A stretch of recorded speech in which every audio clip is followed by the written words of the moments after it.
Hola a todos, muy buenos días. Eh, Espero que me oigáis todos muy bien. Muy rápidamente me presento. Soy José Luis Ruiz de Munain, el director del SpainUp, el Consejo Asesor Nacional para la Inversión de Impacto. Eh, y como digo, bienvenidos a esta sesión organizada conjuntamente por SpainUp y SpainShift y que versará sobre el rol del inversor institucional en la inversión de impacto. Tendremos una jornada con una duración de 2 horas. Arrancamos ahora hasta las 12. Me gustaría antes pasaros algunas pequeñas indicaciones técnicas acerca de la sesión. Simplemente por motivos técnicos os pedimos a todos que por favor tengáis los micrófonos y las cámaras desactivados para que no genere interferencias con los speakers. Si alguno quiere trasladar una pregunta, un comentario a los ponentes, que por favor utilice el espacio habilitado para ello en la parte inferior de la pantalla que veréis. Y por último, no dejéis de seguirnos en las redes sociales, @SpainShift o @SpainUp para Twitter y por supuesto nuestros canales en LinkedIn. El programa de hoy, como veis en pantalla, es un programa completo. Arrancaremos con unas palabras de bienvenida de los respectivos presidentes.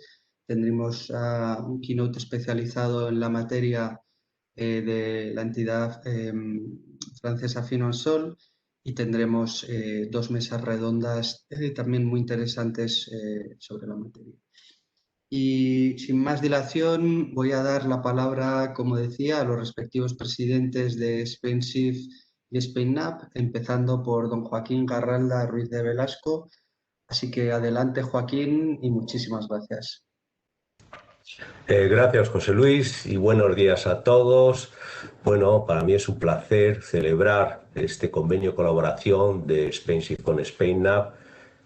Yo creo que puede ser muy fructífero para ambas organizaciones y sobre todo están muy en línea con lo que estamos viendo actualmente. Bueno, yo quisiera decir unas breves palabras y si me van a permitir voy a contar una pequeña historia y luego 3 mensajes cortos. La primera historia, o la historia que quería contar es, ya por el año 1999-2000, me propusieron formar parte de una comisión ética de un fondo ético. Era de los primerísimos que había en España y además, bueno, pues está todo muy por hacer. Se puede decir que los inversores institucionales de aquel momento tenían, bueno, pues sobre todo eran fundamentalmente americanos que tenían Calters y Calpec y todos esos que tenían la costumbre de ser muy activistas, ya con tiempos de Sudáfrica, con la apartheid, y bueno, pues esos eran los más poderosos. En España pues todavía estaba comenzando y los inversores institucionales quizá lo que tenían eran 2 índices que además empezaron en esos años, el FTSE4Good y el de Dow Jones Sustainability Index. En esos momentos quizás solo la estrategia era de exclusión. No quiero invertir en armas, no quiero invertir en tabaco, que era lo típico de decir no quiero ser cómplice de ello. Por lo tanto, bueno, pues era para personas muy, por así decirlo, que ponderaban mucho sus valores y a lo mejor estaban dispuestos a aceptar que no iba a ser tan rentable su inversión, que era un poco el argumento que siempre era de crítica. Si usted limita el portfolio, el universo donde usted puede invertir, pues tendrá menos rentabilidad. Bueno, pues todo esto, el año 2000 se avanza. Quizá podríamos decir que el 2009, que es cuando empieza SpainShift, bueno, pues son unos años verdaderamente pues muy despacitos. Insisto, eran pocos, eran nichos, personas motivadas. Las ONGs tenían mucha influencia porque también ellos, pues era ese espíritu quizá al principio de la inversión socialmente responsable, que era con un componente filantrópico muy fuerte. Y bueno, pues así estaba. En el 2009, bueno, pues se crea SpainShift un poco con intención de difundir más, de hacer más fácil e incluso tratar de decir que no es una donación, que es una inversión. y que tiene su rentabilidad, que con grandes discusiones pues se decía que por lo menos no impedía obtener una rentabilidad similar a otros índices o a otros baremos.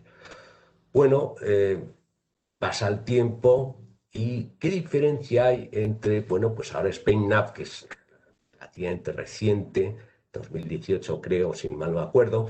Entonces, bueno, pues la diferencia es la velocidad. Claro, si yo hablo del año 2000, 2009 SpainShift y 2018, pues ha ido relativamente, ahora se ha acelerado, pero iba relativamente lento.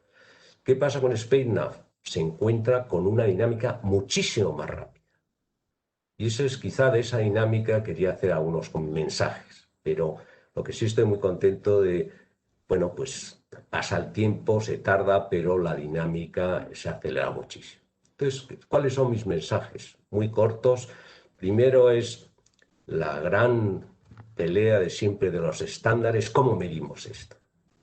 Cash flow se mide bien, se tardó, no fue tan fácil, pero se hizo ya un estándar aceptado internacionalmente, pero actualmente todavía hay grandes debates. Hay un movimiento de integración de estándares también muy bueno, pero cuando hablamos de inversiones de impacto, que quizá era un poco la idea que se tenía filantrópica al principio de la inversión socialmente responsable, pues es más complicado todavía. ¿Y por qué lo digo?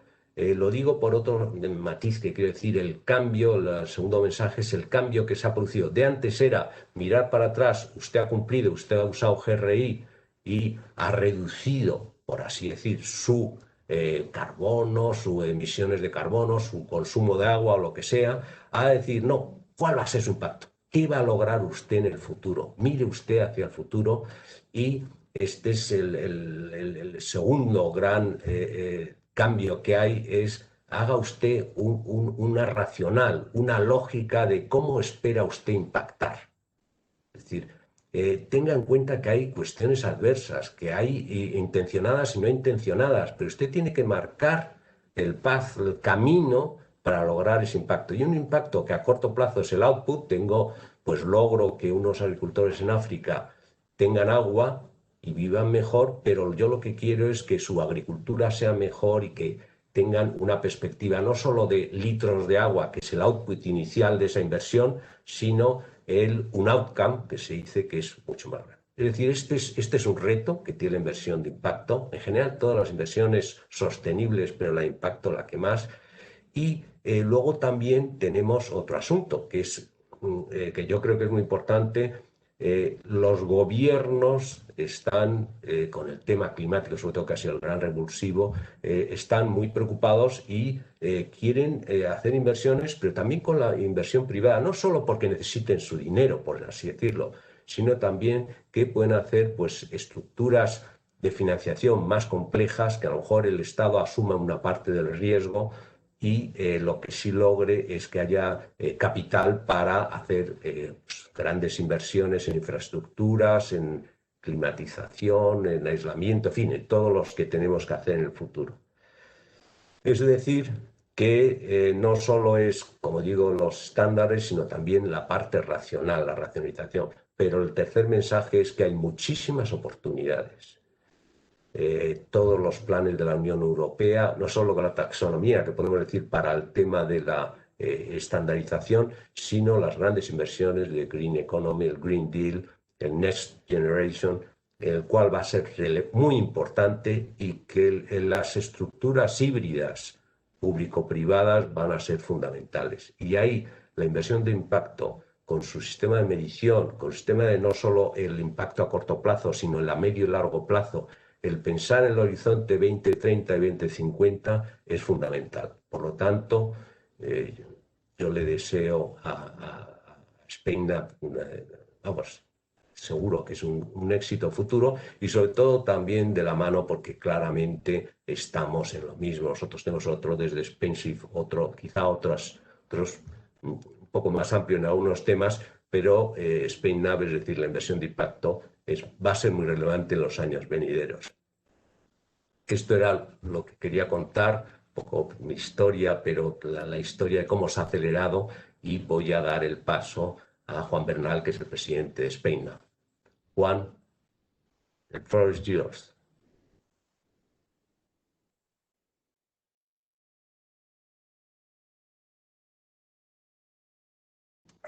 Lo voy a decir en castellano. Adelante, Juan. Gracias, bien. Tenía el micrófono silenciado y no conseguía activarlo. Muchas gracias. Muchas gracias por tus palabras y José Luis por la introducción.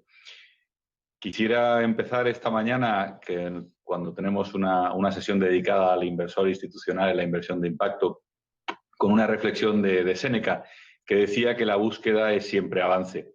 Y es precisamente esta búsqueda para avanzar y hacer la inversión de impacto mucho más grande en España la que nos llevó, como decía Joaquín, a SpainSIF y a SpainUp a sellar este acuerdo de colaboración. Una alianza para que en los próximos años podamos impulsar el conjunto de actividades de promoción, desarrollo de iniciativas de formación y de investigación. No tengo dudas de que, además de ser una gran noticia para que el ecosistema de la inversión de impacto en nuestro país siga creciendo y avanzando, este acuerdo demuestra que estamos ante una nueva era donde la colaboración es y seguirá siendo la clave. Colaboración entre pares, entre diferentes actores, tanto públicos como privados, e incluso, ¿por qué no?, entre competidores para avanzar hacia una economía de impacto. La nuestra, la de SpainSIF y la de SpainUp, podría ser la crónica de una alianza anunciada, o al menos prevista, porque aunque cada una de nuestras organizaciones, como decías, tiene un recorrido diferente, como decimos también, todos los caminos conducen a Roma y nuestros caminos estaban destinados inevitablemente a encontrarse.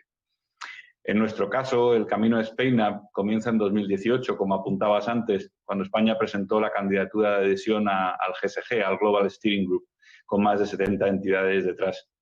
En junio del 19 fuimos el país número 22 en sumarnos a este prestigioso grupo y desde entonces otros países lo han hecho y ya vamos por la cifra de 32 países adheridos en un año más tarde. Unas pinceladas sobre SpainUp. Es un órgano consultivo, independiente, intersectorial y sobre todo un foro apolítico para impulsar y dinamizar la inversión de impacto desde lo que definimos como 5 líneas estratégicas de trabajo: startups, fondos líquidos e ilíquidos, los contratos de impacto social público-privados, las fundaciones y, por supuesto, la investigación de mercado. Como vemos, diversidad de actores y eso es lo que tenemos que valorar. Hoy en esta jornada vamos a tener mesas redondas donde nos acompañarán compañías de seguros como Mapfre, gestoras de fondos como Gawa Capital o fundaciones como Anesbat, lo que demuestra el creciente interés y la necesidad de impulsar la inversión de impacto desde todos los sectores de la actividad. Es aquí donde estamos y es aquí donde también era inevitable encontrarnos con SpainSIF. La inversión de impacto puede jugar un papel en la reconstrucción de la economía, tan necesaria tras la pandemia de COVID que nos está asolando, en una nueva idea de progreso que no deje a nadie atrás. Es una tendencia al alza que impulsa un proceso de medición del impacto medible y cuantificable de la inversión en activos financieros y muy diversos, que van desde la inversión de capital riesgo, determinados activos cotizados o, como decías, la financiación bancaria a empresas de la economía social. Así es la economía de impacto, la inversión de impacto, junto con la inversión responsable y sostenible, un cambio de paradigma hacia la economía de impacto que persigue SpainUp. Desde el punto de vista del inversor institucional, y lo mencionabas antes, este camino se empezó con productos específicos, los sostenibles, los éticos, los solidarios, para satisfacer aquella demanda incipiente que mencionabas. Hoy podemos hablar de una evolución a la integración de criterios ISR en la selección del universo de inversión, aplicando exclusiones de forma cada vez más frecuente y practicando el activismo con herramientas como el proxy voting y el engagement activo con las compañías. No podemos obviar como sector, aunque no es el escenario central de la inversión de impacto, que cada vez más los grandes gestores institucionales se están aproximando con una inmensidad de activos disponibles, buscando nuevos universos inversores, principalmente los más líquidos. Sin duda es una gran oportunidad y da acceso a una nueva vía de financiación y al capital, pero también exige una gran responsabilidad. Y la responsabilidad tiene que ver con la integridad, con la medición y con el propósito. Desde SpainUp estamos orgullosos de iniciar este camino con SpainSIF como compañeros de viaje.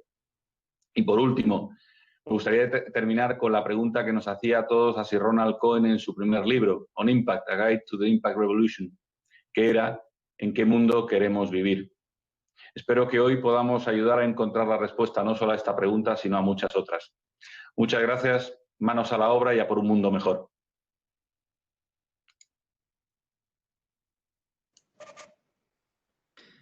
Muchísimas gracias, Juan, y muchísimas gracias también a Joaquín. Un lujo contar con los profesionales de vuestra talla y liderando sendas organizaciones. A continuación, pasaremos con el keynote de la jornada. Dado que hablamos de inversión institucional, queríamos traer un ejemplo muy relevante, una iniciativa francesa que ha conseguido también movilizar una suma de capital institucional muy importante hacia la inversión de impacto y en concreto a través de los planes de pensiones y los fondos solidarios 90-10. Para ello contamos hoy con nosotros con dos personas de la entidad Finansol, doña Anne-Charlotte Pest y John Sayé, que nos explicarán esta iniciativa tan relevante en Francia y que queríamos también dar a conocer en España para ojalá explorar, ¿por qué no?, un camino similar en nuestro país. Así que sin más, Anne-Charlotte y John, vuestro turno. Muchísimas gracias.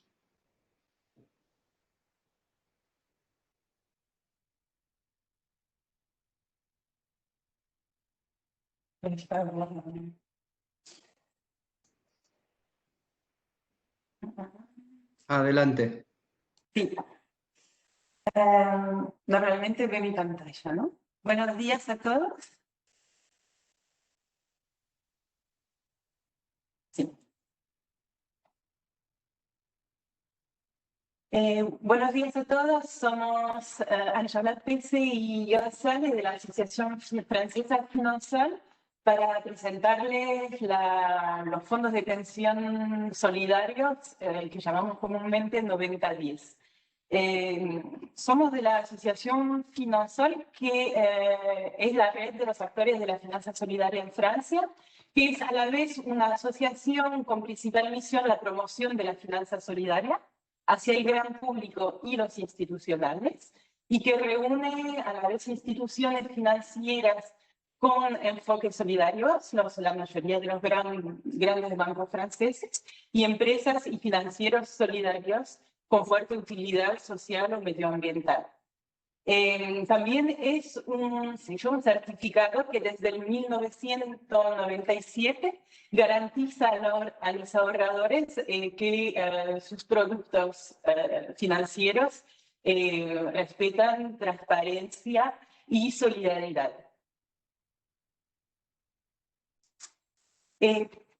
Para nosotros la finanza solidaria es el circuito que conecta el ahorrador solidario a un proyecto con fuerte utilidad social o medioambiental, la cual la financia con su dinero. La particularidad es de poner el ahorrador, el individuo, al centro del circuito.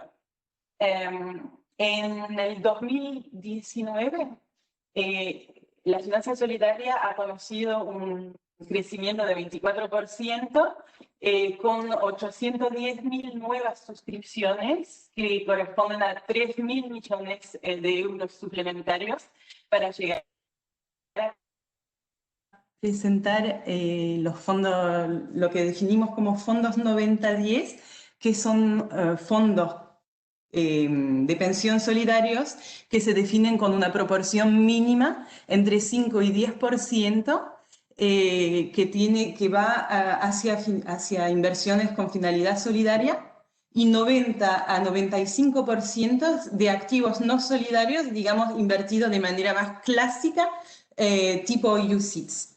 Es esta repartición de 10-90% que le debe la denominación común de fondos 90-10. Tienen por origen dos leyes francesas. La primera que ha creado este modelo es una ley del 2001 de la reforma del ahorro de empresas, y esas herramientas se han desarrollado muy rápidamente gracias a otra ley, una ley de 2008, que es la Ley de Modernización de la Economía, que impuso un plan de ahorro de empresa solidaria a todas las empresas que proponen planes de ahorro, es decir, todas las empresas francesas de más de 50 empleados. Esta ley fue decidida bajo el gobierno Fillon de derecha, pero nunca ha sido cuestionada desde ahora y más ha sido reforzada en el 2014. Entonces, sigo para explicarles el circuito del Fondo 9010. Entonces, cada empleado se ve proponer entre 3 y 5 productos por su empresa, los cuales son negociados con los sindicatos. Son 8% hoy en día que eligen los fondos de pensión solidarios. Esos fondos de pensión son manejados y diseñados por sociedades gestoras que invierten, ya lo hemos dicho, 90 a 95% en activos clásicos. Preciso aquí que con la mitad, de los 50% de los fondos de pensión solidarios tienen la certificación Finansol, la cual exige mejores prácticas y exige que por mínimo sean invertidos estos fondos con práctica de inversión socialmente responsable.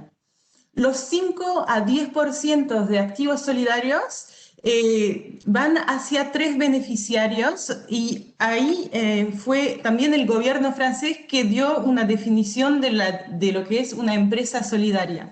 Lo ha reforzado con una certificación complementaria en el 2014 de una certificación llamada ESUS, que significa Empresa Solidaria con Utilidad Social, que más que nada permitió abrir esas inversiones a empresas comerciales con finalidad solidaria. Son 1.700 empresas que han hecho la demanda para tener esa certificación, que se añaden a más de 350.000 empresas que lo son por sí por el estatuto jurídico de asociación o cooperativa. Así, la reglamentación francesa facilitó el circuito en su globalidad. La mayoría de esos activos solidarios van hacia empresas solidarias. Por ejemplo, tenemos el caso de un fondo llamado Epsens de Humanis, que invierte en alojamiento social por el intermediario de una estructura llamada Habitat et Humanisme, que invierte en alojamiento para permitir el acceso para renovarlo y hacer alojamiento social. También pueden invertir por el intermediario de fondos de impacto o financieros solidarios para el acceso al empleo, por ejemplo, con el ADI o France Active, que deben ser conocidos. Pero también hay empresas que deciden diseñar, manejar sus propios fondos de impacto para sus propios proyectos de desarrollo. Es el caso, por ejemplo, de Danone o de Renault, que también sus fondos tienen la certificación Finansol. Y tercer beneficiarios son los fondos de microfinanza para el emprendimiento en países en desarrollo. Podemos entonces pasar porque, como lo dicho, estos fondos están en plena expansión, sobre todo desde la ley del 2008. Cuando los planes de ahorro de empresa representan casi 137.000 millones de euros al 30 de junio, los fondos solidarios representan más de 10.000 millones. Conocen un crecimiento muy fuerte de 12% en un año, que es superior a la dinámica de los fondos de inversión socialmente responsable o del promedio de los planes de ahorro en general.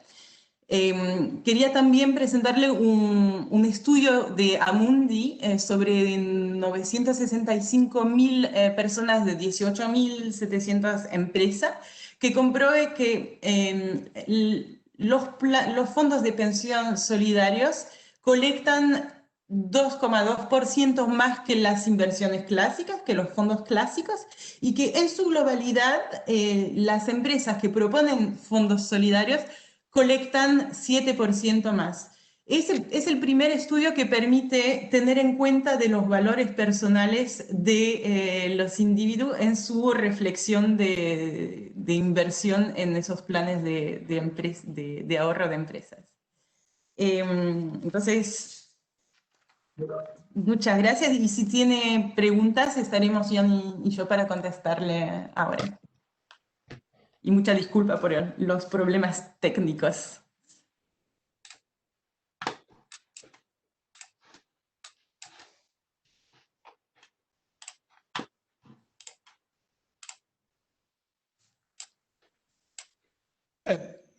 Una pregunta, Charlotte, soy Agustín Vitórica de Gagua Capital. ¿Conoces si hay en el mundo, o al menos en el grupo del GCC, otros países donde se haya implementado el ahorro solidario, como en Francia? En estos modelos de fondos de pensión solidarios de empresa, Francia es el único ejemplo que conocemos. Es el pionero. Y entiendo entonces que en cierto sentido el ahorrador, digamos, el ahorrador retailer es realmente, de esta forma, tiene acceso a los fondos de impacto, ¿no? Porque al ser un producto en su mayoría líquido o UCIT, entiendo que lo puede adquirir bien a través de la suscripción del plan de pensiones o bien directamente este tipo de productos solidarios, ¿no? ¿Tu veux répondre, Jan? Sí, para nosotros los fondos 90 y 10 son el mejor ejemplo de manera para hacer impact investing como accesible por los individuales. Perfecto, muchas gracias.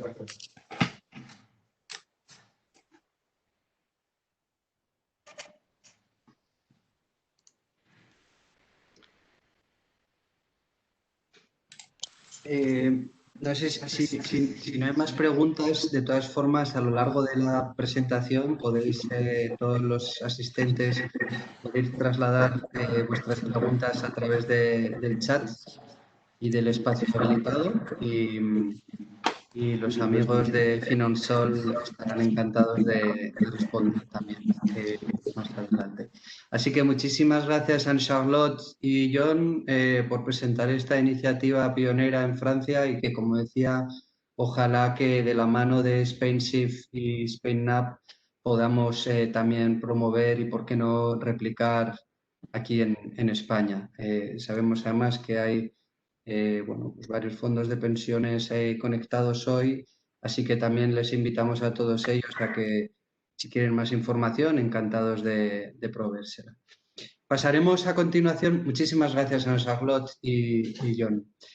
Pasaremos a continuación a la primera mesa redonda, que versa sobre la intencionalidad del inversor institucional, y bueno, estará moderando Laura Blanco, que es directora de Conocimiento y Relación con Instituciones Europeas del SpainNap. Así que, Laura, todo tuyo. Hola, buenos días a todos. Tenemos aquí en este panel a 3 inversores institucionales con muy distinto perfil, pero que entre todos, bueno, pues yo creo que vamos a poder tratar de arrojar algo de luz a este tema de la intencionalidad y cómo podemos movilizar más capital desde el punto de vista institucional hacia la inversión de impacto. Y tenemos aquí a Isabel Goiri, que es la presidenta del Consejo Asesor de Inversiones Éticas e Impacto Social de la Fundación ANESBAD, que es una fundación pionera en cuanto a gestionar su patrimonio alineando sus valores con su misión. En segundo lugar, tenemos a Javier Llorente, que es miembro de la Comisión de Control del Plan de Pensiones de Empleo de Bridgestone. A Alberto Matellán, también en este panel, economista jefe de Mapfre Inversión y responsable de las estrategias de ISR. Como digo, son 3 inversores institucionales con un perfil muy diferente, pues por su mandato, la regulación a la que están sometidos, etcétera. Y lo que sí que tienen en común es un horizonte temporal de muy largo plazo que encaja muy bien con el horizonte temporal que se requiere para generar impacto. Antes de empezar a preguntarles cómo creen ellos que pueden movilizar capital hacia la inversión de impacto, yo quería primero, bueno, pues digamos que para enmarcar este diálogo, el decir que la inversión de impacto, para todos aquellos que no estáis tan familiarizados, es aquella que se caracteriza por 3 elementos: la intención de generar ese impacto positivo, social y medioambiental, la medición para gestionar ese impacto y el retorno financiero, además del impacto social. Entonces, cuando hablamos de intenciones, normalmente distinguimos entre 3 tipos de intenciones: aquellas que van a actuar para evitar daños, o aquellas que van a beneficiar a grupos de interés en general. Y ya por último, la tercera intención, que sería la C, o sea, son el A, el B y el C, contribuir a soluciones urgentes para determinados problemas que se necesita, bueno, para los cuales supone un reto urgente, ¿no?, para la sociedad y el planeta. Yo quería preguntaros a todos vosotros, ¿cómo traducís las intenciones en vuestra política de inversiones y en vuestra asignación de cartera? Sí, Isabel, ¿puedes empezar tú? Sí, hola, buenos días a todos y muchísimas gracias a Spain Now y a SpainSIF por invitar a NSBAD a participar en este foro.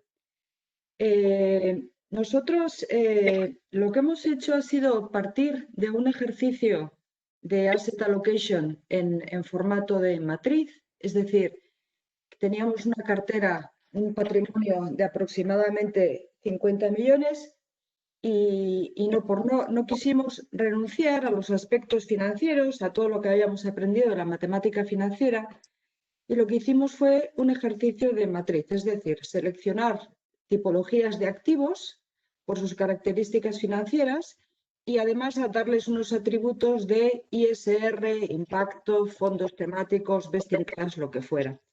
Entonces, con ese ejercicio hace aproximadamente 6 años, empezamos a caminar en la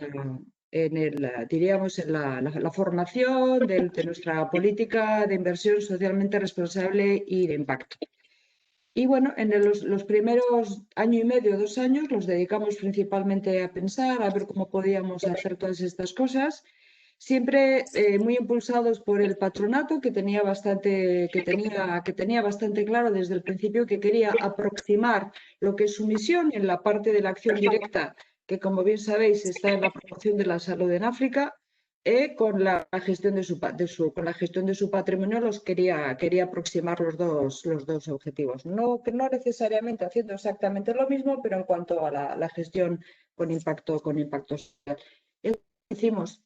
Entonces, en un principio, a medida que íbamos aprendiendo, pues nos hemos ido fijando, diríamos que cada 1 o 2 años hemos ido siendo más ambiciosos, ¿no?, en cuanto a los compromisos ISR y de impacto. El primer objetivo fue que toda la cartera fuera 100% ISR. Vimos que en ese momento había suficientes productos que nos permitía elegir fondos de buena calidad con buen track record y que además tenían características ISR para dar cumplimiento a nuestra política de inversión desde un punto de vista de asset allocation, y nos fijamos un tímido objetivo de inversiones de impacto, no con impacto sino de impacto. Y bueno, eso suponía para nosotros un reto bastante notable, porque típicamente las inversiones de impacto no son inversiones de mercado, y dependes de fondos típicamente no cotizados, que como sabéis son diferentes de los otros, no están abiertos, uno puedes comprarlos cuando quieras, en fin, necesitas tener una gestión un poquito más de medio plazo.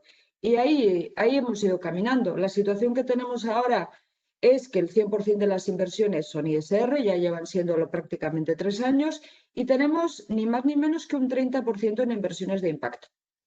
Tenemos un 20% en fondos de microfinanzas o fondos que podríamos denominar de microfinanzas y un 10% en fondos de renta fija o de private equity de impacto, es decir, fondos no cotizados en los que hemos comprometido nuestro patrimonio pues para un mínimo de 5 años y hasta 12 según los fondos de private equity.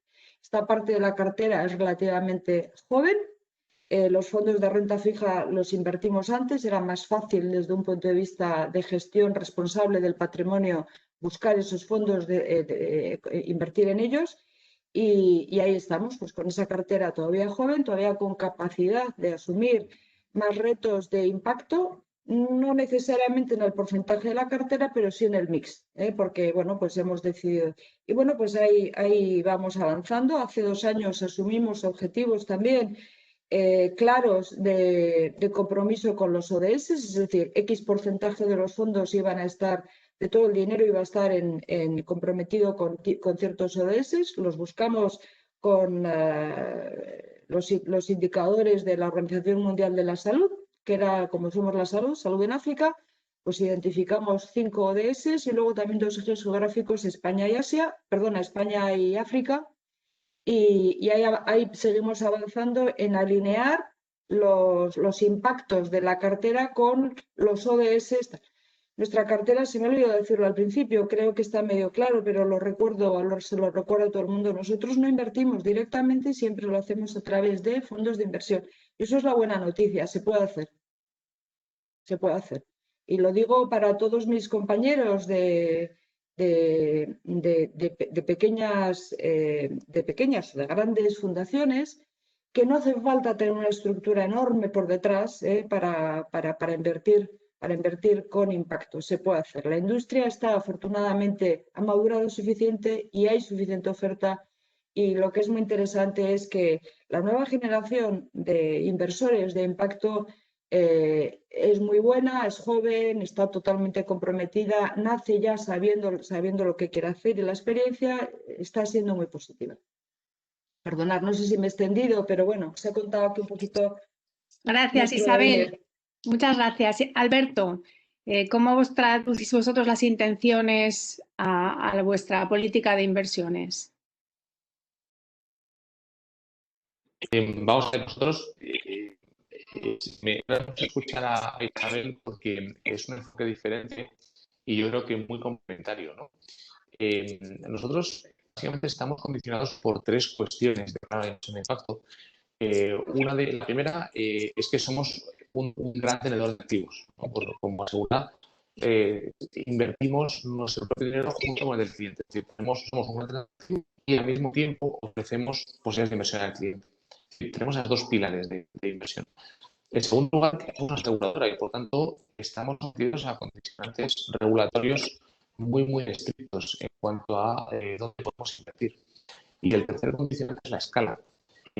Como decía muy bien Isabel, para escalas pequeñas es factible encontrar inversión de impacto. Nosotros, nuestra cartera es de más de 50.000 millones. Con lo cual no es fácil adaptar la escala de inversión a las cantidades que hay ahora mismo dentro de la inversión. Bien, dichas las 3 características, que precisamente por ser una empresa grande y con una capacidad inversora bastante alta para lo que es España, incluso para lo que es Europa, creo que somos un elemento tractor muy, muy importante en el mundo del impacto. Dicho esto, ¿qué estamos haciendo? Bueno, con los 3 condiciones que os he dicho nos limita hasta cierto punto lo que podemos hacer. Entonces, por eso lo que estamos haciendo es principalmente examinos comunitarios. Y de estos programas lo estamos haciendo en varias líneas. Pero, ¿cómo podemos llegar al impacto mediante activos cotizados? Esto, Isabel lo señalaba, el mercado de impactos son activos no cotizados. Así, tal como está ahora mismo, es difícil hacerlo en activos cotizados. Pero para nosotros,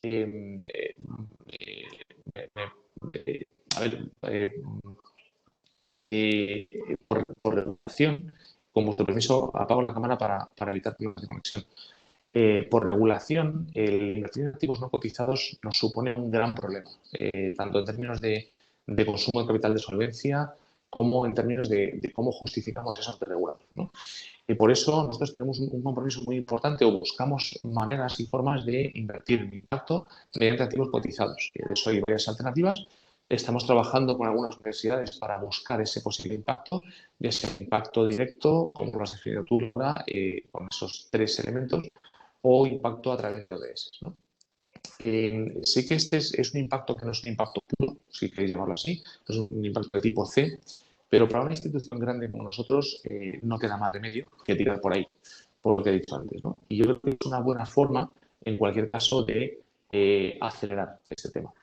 En segundo lugar, también podemos dedicar una pequeña parte de nuestros esfuerzos al impacto puro, y para eso hemos firmado algunos acuerdos con alguna entidad de impacto para crear fondos de impacto y de esta forma tanto invertir nosotros en una primera fase en esos fondos como en una segunda fase llevar esos fondos al cliente. Esta yo creo que es extremadamente interesante. ¿Por qué?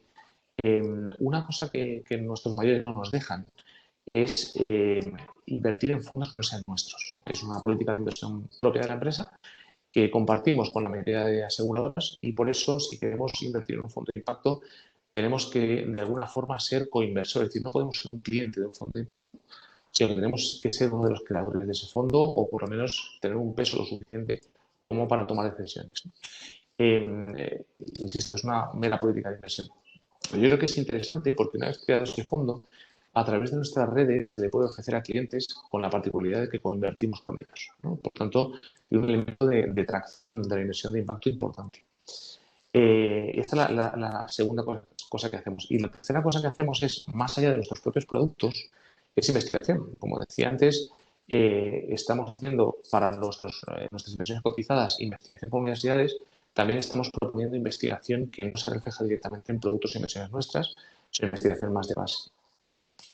Bueno, estos son los 3 elementos que estamos haciendo, y en cualquier caso, lo que yo considero más importante para que una entidad grande y, como digo, tractora del mundo del impacto utilice su potencia es una mentalización de todos los ámbitos de decisión de la compañía, ¿no? Es decir, eso es quizá la parte más difícil. Una vez que hay una mentalización a nivel directivo, es factible empezar a destinar recursos poco a poco.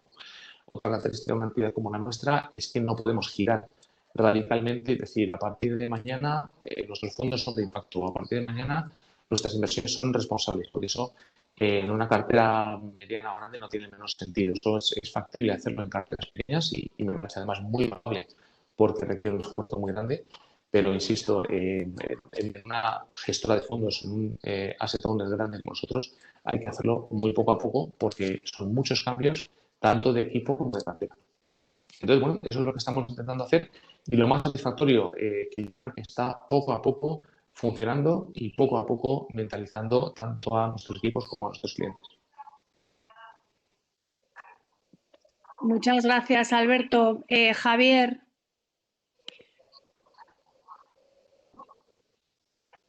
A los dos que han explicado anteriormente, pero para que nos entendamos, un plan de empleo al final es una inversión a largo plazo en la cual hay unos partícipes que al final de su vida laboral lo que esperan es tener un complemento a lo que es a su jubilación. Yo creo que hay un hecho muy claro, que es en el año 2013, en el cual se obliga a los planes de empleo a posicionarse en si van a aplicar ASG o no van a aplicar ASG en sus políticas de inversión. Yo creo que no sé qué porcentaje habrá de planes que no lo estén aplicando, pero realmente se vendió con una idea de reducir lo que se llama los riesgos extrafinancieros, ¿de acuerdo? Una vez que implementas en tu política de inversión lo que es el ASG, pues te das cuenta que al final es más pues, como el rating de los bonos o de las empresas, ¿no? Esta es A, este es B, o sea, sale un rating de tu asset allocation con una cifra, o cubre el 70% los criterios o se puede valorar con el 70% de tu cartera con criterios ASG.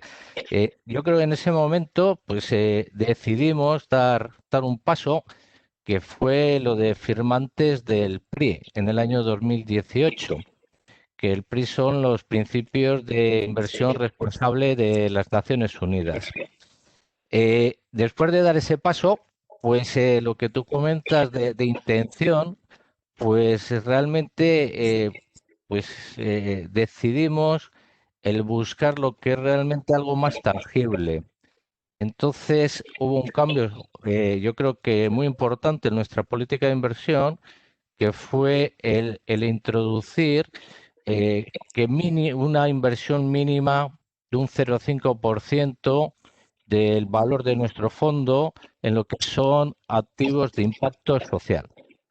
Bueno, eso nos llevó a buscar ese desarrollo. O sea, es una intención, lo pones en un papel, pero luego hay bastantes dificultades para encontrar dónde invertir. O sea, si estamos hablando, para que nos hagamos una idea, nuestro fondo es un fondo relativamente mediano pequeño, o sea, estamos hablando de que es 114 millones, ¿de acuerdo? O sea, estamos buscando invertir cerca de lo que es entre de medio millón a 1 millón en ese tipo de activo.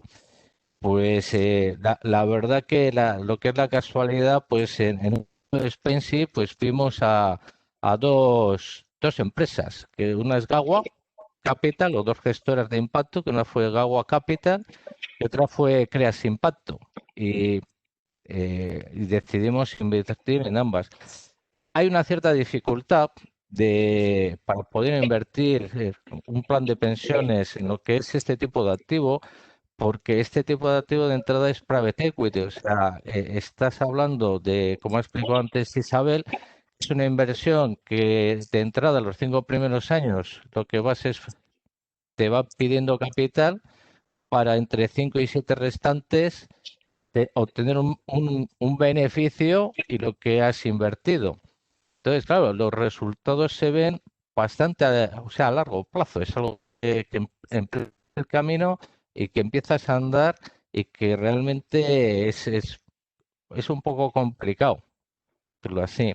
Y luego te encuentras con otra dificultad, ¿no? O sea, nosotros como plan de pensiones tenemos la gestión de nuestros activos delegada, en este caso en lo que es GPP, que es la empresa del BBVA. ¿Qué ocurre? Pues que los que son las grandes gestoras tienen un proceso de due diligence, o sea, en el cual ellos confirman si esos tipos de activos pues son apropiados para, por decirlo de alguna manera, a su clientela. ¿Qué ocurre? Cuando tú vas con un activo, que quieres emitir un activo, que bueno, pues en el caso de Gawa, pues estamos hablando, pues posiblemente es el fondo más grande, de 100 millones, pues claro, para una gestora como es el BVA, pues resulta que es un activo muy pequeño para hacer una due diligence, con lo cual están fuera de lo que es la parte pues decir, comercial del family office, por decirlo así, de esto. Entonces, la decisión es tomada por la propia comisión de control el realizar esa inversión. Claro.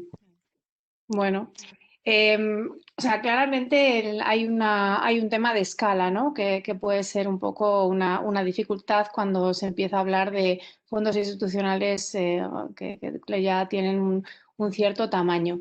O sea, una vez que ya entendemos un poco cómo habéis gestionado vosotros vuestras intenciones dentro de la política de inversiones que tenéis, yo, como tenéis distintos perfiles, quería pues hablar de distintas cosas con vosotros, ¿no? ANESBAD acaba de finalizar un estudio muy interesante que va a presentar el próximo 27 de noviembre a las 10 de la mañana, que os podéis registrar los que estéis interesados en impactosocialasg.com. Y en este estudio, Isabel, habéis realizado una encuesta para entender si la sociedad entiende o sabe lo que es la inversión socialmente responsable, y dentro de esta, pues la inversión de impacto, que quizás sea la que es un poco menos conocida. Y Y también otra pregunta os habéis hecho, que es si podemos pensar en el desarrollo de este ecosistema de la inversión de impacto sin la implicación de los inversores particulares, ¿no? También esto lo enlazo un poco con la presentación esta que nos han hecho los fondos 90-10, donde realmente han dado acceso a los inversores individuales y donde los inversores individuales están mostrando muchísimo interés, tienen una gran intención de invertir y quieren tener acceso a esto, ¿no? Y en esta encuesta vuestra, una de las preguntas que me ha llamado la atención es que cuando preguntáis cuál es la acción más importante que deberían realizar las ONGs con respecto a la inversión ISR y de impacto, por supuesto, un 31% dice que presionar a los gobiernos para promover una legislación a favor de la ISR. ¿Tú qué opinas de esto? ¿Cuál es tu visión de este tema, de si realmente los inversores institucionales y las ONGs, sobre todo las fundaciones, ¿no?, que sois inversores institucionales, deberíais de estar presionando para que haya una legislación, por ejemplo, como la que han hecho en Francia, ¿no?, que acabamos de ver con los 90-10? Isabel. Ya estoy. Bueno, yo creo que estamos en España en un momento muy importante para lo que es el desarrollo y madurez de las inversiones ISR de impacto con impacto. Sí que quiero enfatizar que diferentes sectores, diferentes segmentos, diferentes momentos dentro de la historia de cada una de las entidades nos puede llevar a posicionarnos de forma diferente, pero como bien ha dicho Juan Bernal al principio, lo primero es ponerse en camino. Yo entonces creo que eso es importantísimo, porque al final es la conciencia, lo que tenemos todos en la cabeza, lo que informa cuando nos reunimos con personas, cuando pedimos cosas, se va creando una manera de pensar, una nueva manera de hacer las cosas, ¿no? Entonces, yo digo esta pequeña introducción es para decir que un poquito por qué lo digo, ¿no? Encuadrar mis pensamientos, es que creo que una acción concreta en aislamiento no cambia las cosas. Lo que cambia es es mucho más importante una multiplicidad de acciones, lo que nos decía Javier Llorente. Oye, yo tengo ciertas limitaciones, pero me pongo a caminar. Lo que nos decía Alberto, yo tengo ciertas limitaciones sectoriales, me pongo a caminar. Nosotros en ANESBAT tenemos muchas limitaciones. Ser tan pequeño es una enorme limitación. Estamos regulados también, tenemos muchos donantes y tenemos que dar cuentas a muchísimas personas. No importa, todos tenemos muchas limitaciones. Nos las metemos en la mochila, las trabajamos y vamos. Entonces yo creo que sí, y entiendo que en este sentido, el rol, diríamos, del Estado es fundamental. Yo diría, no sé si tanto por la parte de regulación, no sé si el sistema español está listo como empezar a marcar hitos y mínimos y demás, quizás sí, pero creo que tiene un rol que es como guía, ¿no? Un poquito como líder. Por ejemplo, todos sabemos la importancia del blended finance, la importancia de que la estructuración, sobre todo de fondos noveles, ¿no?, de lo que hablábamos antes, si queremos que se genere una industria de impacto en España, bueno, pues vamos a tener que poner nuestra fe y nuestro compromiso pues con una serie de gestoras y con una serie de personas que empiezan a hacer todo este trabajo. Esto no es fácil, ¿no? Bueno, pues ¿cómo se puede hacer? Bueno, pues con las famosas tranchas de primera pérdida, ¿no?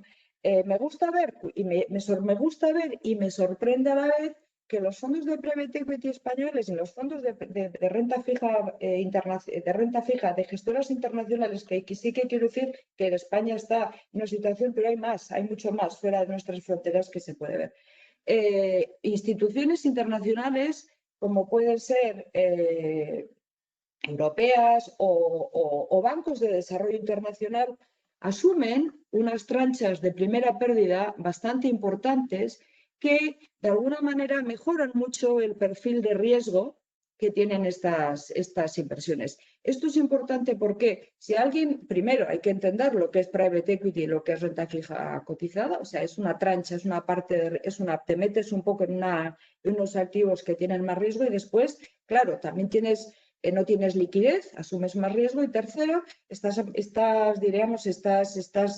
concediendo tu voto de confianza típicamente a muchos equipos, a gestoras más pequeñas y con quizás menos experiencia, con todo el respeto y el cariño, ¿no?, que tengo por la gente que apuesta y que compromete sus carreras y su reputación con todo esto. Entonces, el gobierno, bueno, las instituciones bien podrían hacer un rol de acompañamiento por ahí en el desarrollo de la industria, y está bien que luego nos pidan a los inversores institucionales que hagamos cosas. Encantada la vida, pero va más. También tener algún tipo de normativa fiscal, definir las cosas. Ahí nos ha contado Anne-Charlotte al principio que estamos hablando de una ley del 2001. 2001, estamos en 2020, o sea, 19 años, claro, ¿sabes? O sea, y lo primero que es, pues una reforma del ahorro, desde arriba, de una manera global. Nos haría falta en España un plan director, ¿no?, para ir incorporando. Y yo sé que Spain Now está súper comprometida con hacer eso y ha sacado ha hecho diferentes estudios. Entonces sí, hay rol para el Estado, pero tiene que ser un rol sofisticado, inteligente y también poniendo su propio skin in the game, no pretendiendo que seamos solamente desde las fundaciones o desde los inversores los que pongamos, porque tenemos nuestras regulaciones específicas y nuestros compromisos con todos nuestros inversores. Y nada, en cuanto a nuestro estudio, pues sí que nos ha sorprendido, ¿no?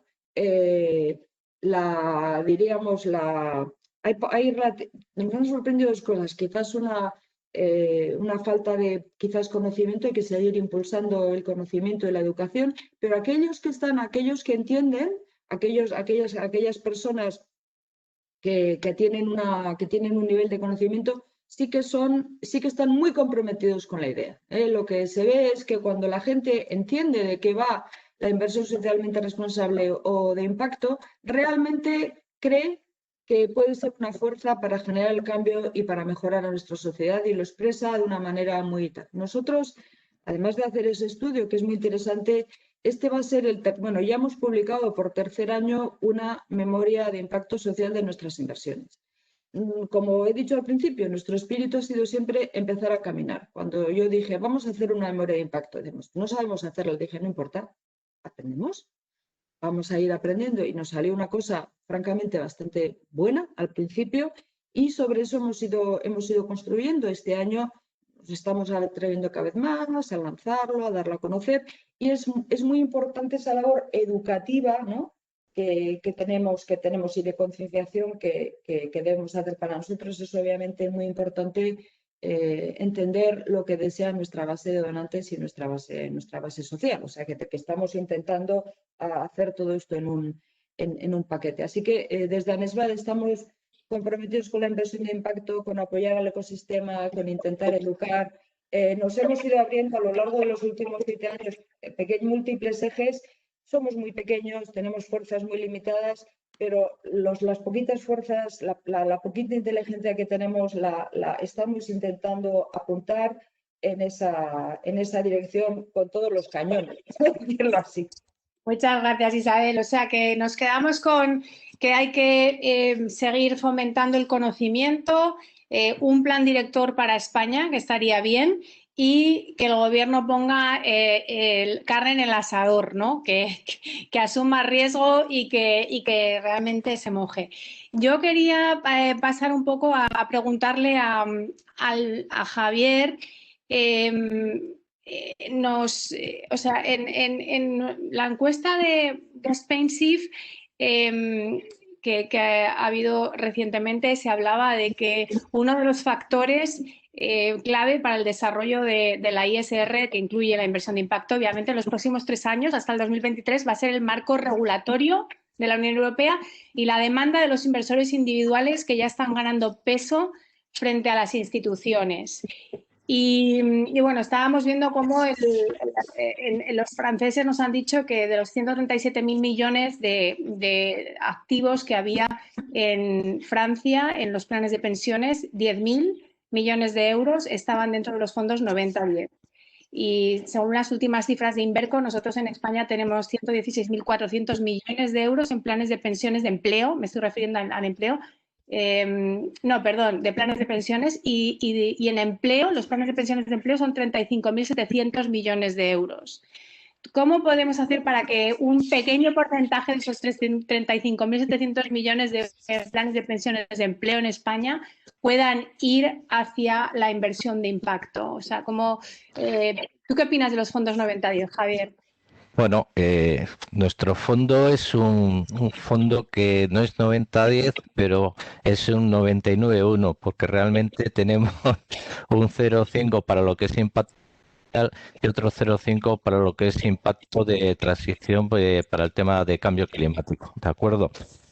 Yo creo que pasar de España, yo no sé el resto de fondos, pero yo creo que lo que es en inversión de impacto hay bien poquito, porque es que el ecosistema que hay de empresas es muy reducido. O sea, es que realmente estamos hablando de fondos que yo creo que tendrán una media entre 20 y 30 millones. Con lo cual, el reparto de ese dinero pues es un poco difícil si toda la parte institucional empieza a invertir en ellos, por decirlo de alguna manera. Lo que sí yo creo que sí es importante, yo creo que son dos obstáculos que son claros. Uno es el tema sobre todo el apoyo a este tipo de empresas que son private equity. O sea, lo que hacen es buscar capital para invertir en empresas que realmente generen impacto, sea social, sea climático. ¿Qué es lo que ocurre? Como ha dicho antes Isabel, hay una parte muy importante, lo que es la primera pérdida. Nuestra primera inversión que realizamos, el fondo en el que invertimos tenía, pues no sé si recuerdo, los 10 primeros millones era de primera pérdida. O sea, es decir, mitiga de alguna manera el riesgo que tiene el inversor, sea institucional o particular, con lo cual facilita mucho más el hecho de poder invertir. Yo creo que esa es una parte fundamental para el tema de crecer de crear empresas más grandes, de que haya más empresas que quieran realizar inversiones de impacto. Y luego, yo creo que también es una cosa importante, te encuentras, por ejemplo, esto es de los planes de pensión, muy propio, ¿no? Las gestoras realmente no, ese tipo de empresas no están dentro de su radar. O sea, ellos no, o sea, no tienen ni el tamaño ni nada. Pues vamos, o sea, son tan pequeñas que, por decirlo así, no hacen una due diligence porque no tienen para repartir a todos sus clientes. Y ante repartir a 2 clientes y el 98 dejarles sin nada, pues quedan automáticamente excluidas, por decirlo de alguna manera. Es un poco el pensamiento. Entonces, ¿qué ocurre? Pues yo creo que así como se hizo en el 2013, el que se posicione a nivel de la Dirección General de Seguros, el incluir el tema de ASG, si realmente lo basa a esto, yo creo que puede ser interesante de alguna manera incluir algo que sea con respecto a las inversiones de impacto para que de alguna manera, por la otra vía, las grandes gestoras busquen o tengan que acomodarse a tener ese tipo de activos para poder ofrecer tanto a inversores particulares como a lo que es institucionales. Lo que no creo que es, por lo menos en este momento, es factible para España el hecho de poner un porcentaje, como está ahí, un 5% mínimo, un 10% máximo. Yo creo que no hay. Yo creo que si coges el dinero que pueda haber en España en fondos de impacto, no sé si comentamos, estamos hablando de 200, 300 millones. O sea, es que si pones eso a repartir entre las grandes instituciones, no hay dinero. Con lo cual yo creo que para hacer un resumen, yo creo que uno es apoyo claramente a las empresas de impacto, por parte del Estado, fondos europeos o como se quiera, aunque yo creo que debería ser más España, porque al final, no sé, uno de los grandes problemas, cambiando un poco de tema, que va un poco al hilo, es la inversión en private equity. O sea, ahora todos los fondos se invierten en private equity. Se da la circunstancia que todas las inversiones que hace nuestro fondo en private equity pues son internacionales. Es decir, private equity normalmente es un generador de empleo y de apoyo a empresas. ¿Qué ocurre? Que realmente pues, es a nivel mucho más global en el cual la inversión, por lo menos hablo por lo que yo veo en nuestro plan de inversión, es casi nulo en España. Entonces, yo creo que hay otra palanca de alguna manera de poder mejorar lo que es el impacto por el tema de private equity. No sé Gracias. si... Sí, muchas gracias. Yo quería preguntarle ya a Alberto, creo que estáis todos bastante de acuerdo en que tiene que haber un apoyo del gobierno y que algún tipo de regulación, un plan bien pensado a largo plazo, director, sería también muy conveniente para impulsar la inversión de impacto. Y Alberto, en nuestra última sesión de trabajo de Spain Now, cuando preguntamos a la audiencia, el 48% de las personas que contestaron nos dijeron que no tenían acceso o tenían acceso limitado a productos de inversión de impacto o realmente no estaban a su alcance, porque claro, los tickets a veces pues, son de 100.000 euros o más. Los tickets individuales. Y por otra parte nos dijeron, la mayoría de ellos pensaba, creo que más de un 60%, que la única manera de hacer avanzar o lo que más haría avanzar la Agenda 2030 serían estos fondos de impacto social, más que los grandes fondos cotizados. Entonces, tú que estás en los dos lados, porque por una parte eres inversor institucional, por otra parte, ofreces productos también de inversión a través de vuestras redes comerciales y sois coinversores. ¿Tú cómo ves todo este tema? ¿Sería bueno hacer algo así como han hecho los franceses, una etiqueta Finansol? ¿Cómo podemos impulsar el capital hacia la inversión de impacto para dar acceso? Sí, efectivamente, Laura, como tú bien decías, primero, y de acuerdo con lo que decían Isabel y Javier, ¿no? Tenemos que ir todos de la mano. Nosotros, en relación también con lo que es Isabel, no tenemos estudios públicos como tal, pero sí tenemos una red comercial muy grande que está en contacto con el cliente y lo que nos transmiten es que el cliente tiene un desconocimiento bastante grande de la inversión social en general y mucho más de la de impacto, pero cuando se le explica bien, inmediatamente se ve implicado, ¿no? Inmediatamente tiene ganas de invertir en esto. Por tanto, hay una posibilidad de movilizar cuestiones, ¿no? Es cierto que para el cliente minorista el private equity no es muy factible, pero sí existen mecanismos por los cuales se puede convertir un fondo de private equity en fondos adaptables a clientes minoristas finales, ¿no? Entonces, desde este punto de vista, yo creo que existen las herramientas y, bueno, existen los medios. Entonces, es una cuestión de ponerse a hacerlo. El ponerse a hacerlo, claro, ¿de qué depende? Pues depende, como también decía Javier, de que haya mercado, ¿no? Si yo soy una gestora que va a ofrecer fondos a clientes finales minoristas y quiero construir ese fondo de la mano de alguna gestora experta en impacto, como decía Javier, todavía hay muy poco y eso es una cosa que debemos impulsar entre todos. Y luego, con respecto a la pata institucional, pues ocurre un poco lo mismo. Vamos a ver. Por un lado tenemos que la regulación tiene que apoyar, en eso estamos todos de acuerdo, pero creo que es importante que apoye mediante incentivos.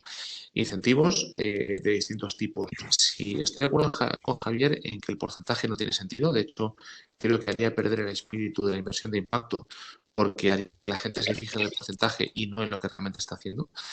Y segundo, por lo que también decía Javier, y perdón, es que totalmente de acuerdo, no hay mercado para eso, ¿no? Entonces, de cara a el institucional, sí que tiene sentido el hecho de que haya un incentivo desde las autoridades, que existe forma de incentivo.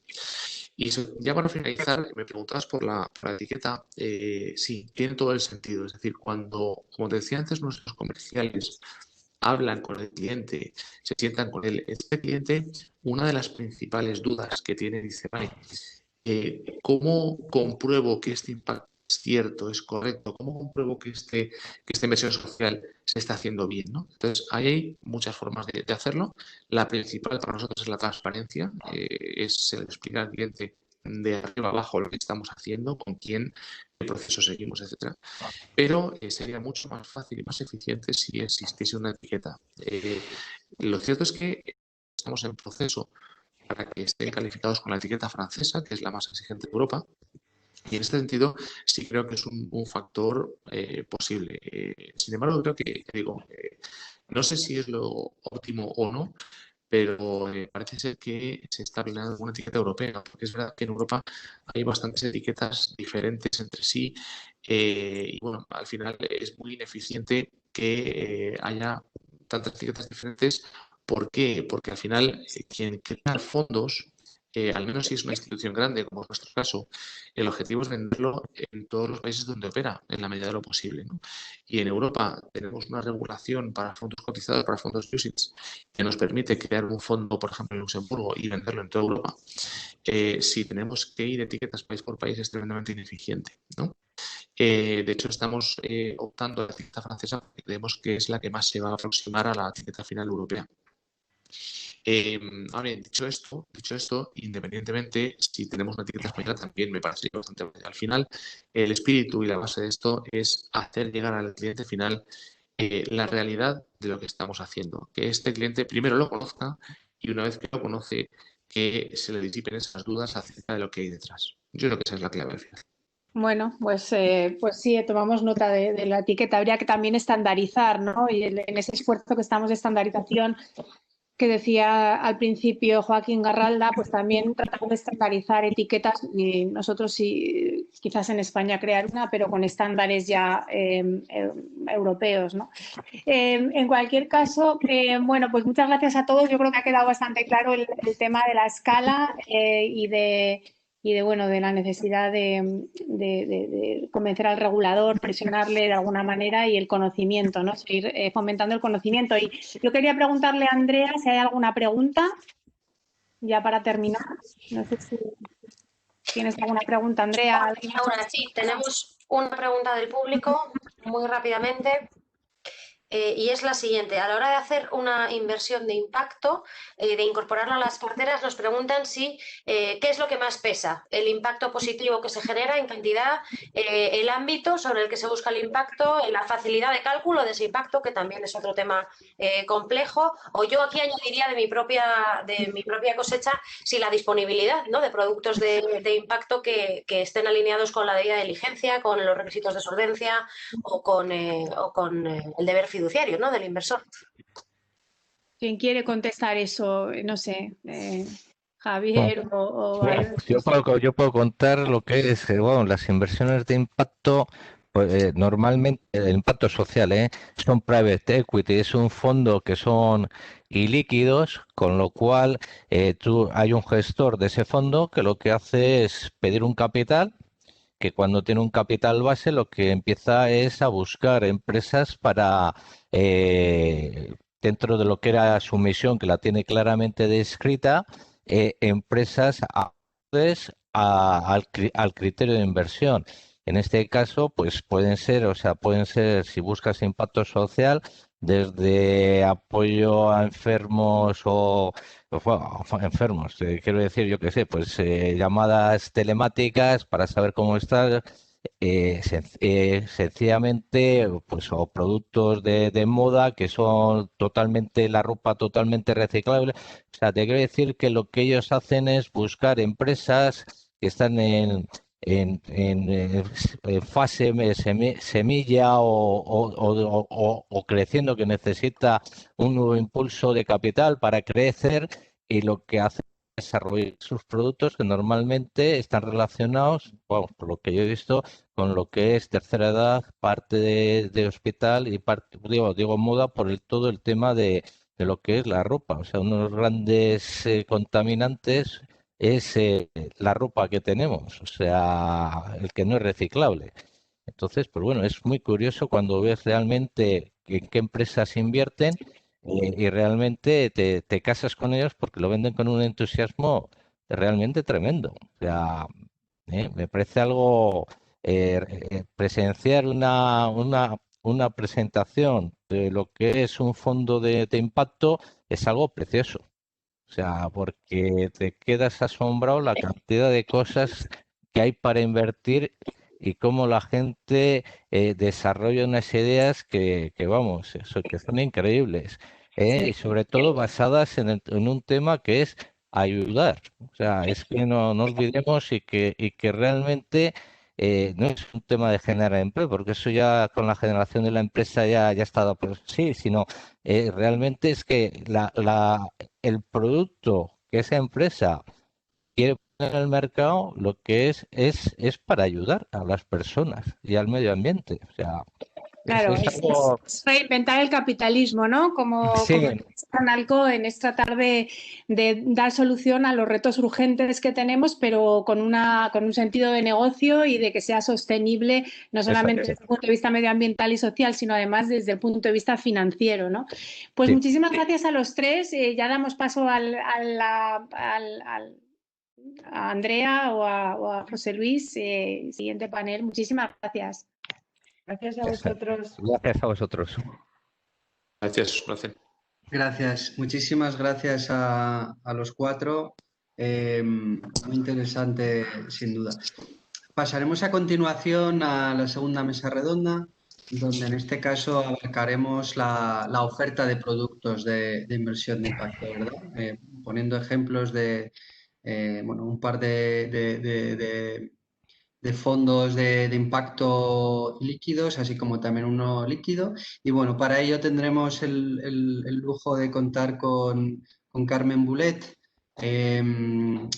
directora de Partnerships y Branding de Clarity Artificial Intelligence, que bueno, es una herramienta que está haciendo esfuerzos importantes precisamente para ver cómo medir y gestionar ese impacto. Así que sin más, Carmen, todo tuyo. Gracias. Muchas gracias. Hola a todos. Pues como bien decía José Luis, el objetivo de esta mesa es ahondar un poco. Hemos hablado mucho de la intencionalidad, del rol, pero ahondar en la puesta en práctica de esta inversión de impacto. Para ello contamos con tres referentes del sector y empezamos con una breve introducción de cada uno de ellos, de los panelistas. Entonces, si quieres empezar, Agustín Vitórica, cofundador y co-CEO de Gagua Capital. Muy bien, muchas gracias, Carmen, y muchas gracias a SpainLab y SpainShift por darnos la oportunidad de participar en esta mesa. Nosotros en Gagua arrancamos hace 10 años y somos una firma de inversión de impacto enfocada en resolver fallos de mercado en países en vías de desarrollo, realmente esos fallos que hay detrás de cada uno de los ODS.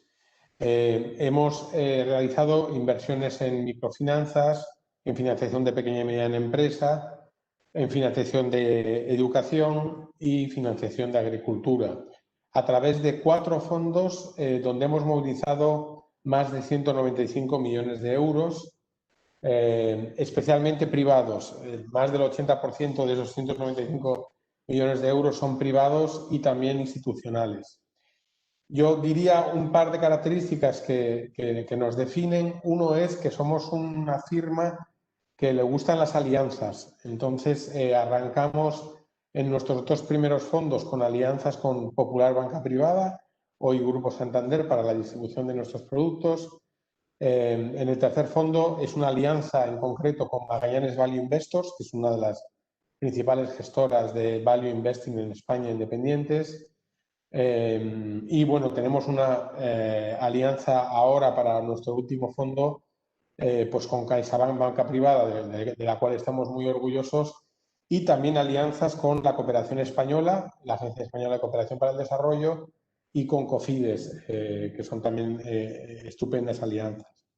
Y la otra característica que quizás nos define es el sistema único que tenemos, pensamos, en la gestión del impacto, donde no solamente medimos el impacto de forma pasiva, sino que lo gestionamos durante todo el proceso de inversión, establecemos acuerdos para el aumento de ese impacto con los gestores de las empresas donde invertimos y posteriormente a la salida de cada inversión auditamos el impacto por una firma independiente que eligen los propios inversores, realmente para poner al mismo nivel el impacto social del retorno financiero. Muchas gracias, Agustín. Luego nos contaréis un poco más cómo lo lleváis a la práctica. Por otro lado, tenemos también a Ana, Ana Claver, directora de Robeco para Iberia y Chile. Hola, Carmen. Bueno, lo primero, muchísimas gracias. Un placer estar aquí con Spensive, con SpainNav, o sea que nada, muy agradecida. Pues bueno, Robeco a día de hoy digamos que es la gestora de activos, la gestora de fondos de inversión pues líder en sostenibilidad. Y bueno, eso no es por casualidad, sino que bueno, pues recientemente es verdad que Robeco ha sido nombrado por ShareAction la gestora, bueno, pues la gestora más responsable a nivel global, y porque llevamos más de 20 años haciendo inversión sostenible. Nuestra filial Robeco SAM, pues desde los años 90 empezó a desarrollar todo lo que es la inversión desde el punto de vista sostenible, hasta el punto que concretamente en el año 99 pues empecé a colaborar con Dow Jones para desarrollar los índices de sostenibilidad, que bueno, pues que han sido los índices y son los índices de mayor relevancia a nivel sostenible, ¿no? Y eso además le ha hecho a Robeco y a Robeco SAM pues tener una base de datos que a día de hoy, a una base de datos de sostenibilidad que a día de hoy pues es de las bases de datos sostenibles más potentes, más amplias y más longevas que existen, ¿no? Y lo más importante es que no es tanto esta información de sostenibilidad, sino la interpretación de esta información a la hora de tomar tus propias decisiones, ¿no? Y esa integración Robeco la lleva haciendo en todos sus fondos desde el año 2009, es decir, llevamos más de 10 años integrando la sostenibilidad y esa información sostenible en nuestros fondos de inversión y en nuestras tomas de decisiones, ¿no? Con lo cual, bueno, pues al final creemos que eso se tiene que hacer desde el conocimiento y desde esa experiencia, y bueno, y es algo que nosotros la hemos ido adquiriendo, bueno, pues en los últimos 10 años, ¿no?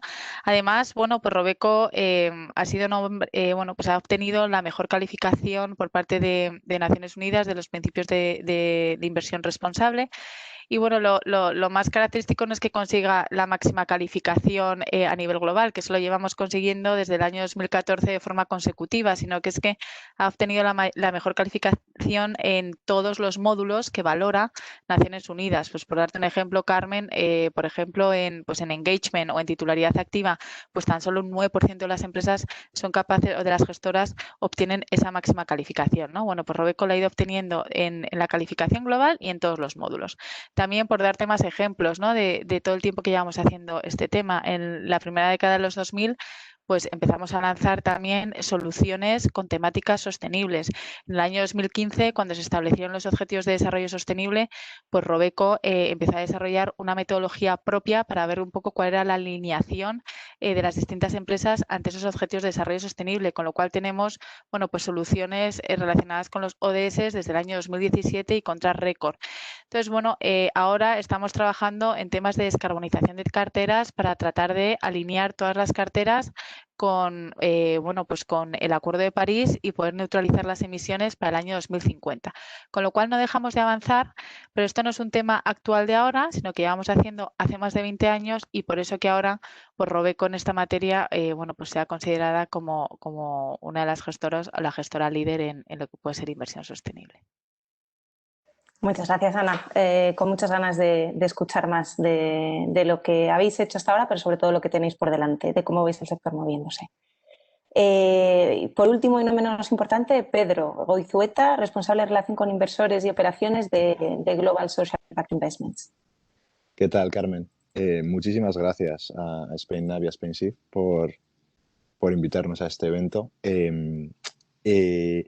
Global Social Impact nace como proyecto, digamos, regulado por CNMV y abierto a otros inversores hace relativamente poco, hace aproximadamente año y medio, pero nace de los más de 20 años de experiencia del equipo fundador y de los socios gestores en el campo tanto de la inversión tradicional como de la filantropía.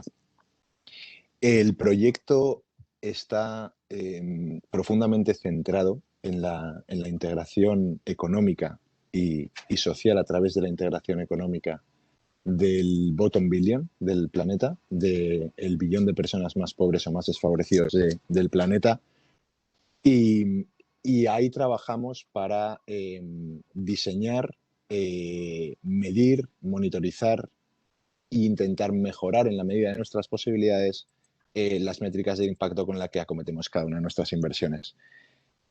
Nosotros, como ha dicho Agustín, también creemos en las alianzas y creemos que las alianzas entre los inversores institucionales y este tipo de proyectos es fundamental. De hecho, nuestro proyecto insignia a día de hoy, Global Social Impact Fund, que está a día de hoy construyendo un portfolio diversificado en África, nace de la mano de un partnership profundo con Mapfre, que para nosotros es un referente a nivel nacional e internacional en la inversión de impacto. Y así creemos que, como muy bien decía Agustín, debería seguir siendo. Creemos que el inversor institucional y los fondos de impacto tienen que ser pioneros en este tipo de proyectos y liderar el camino, tanto en España como fuera, para atraer la mayor cantidad de capital posible a un modelo de inversión que al binomio tradicional de rentabilidad-riesgo le añade como uno igual de importante el impacto, y donde creemos que estamos firmemente convencidos que está el futuro de la inversión, no ya de impacto, sino de la inversión tal y como la entendemos a día de hoy.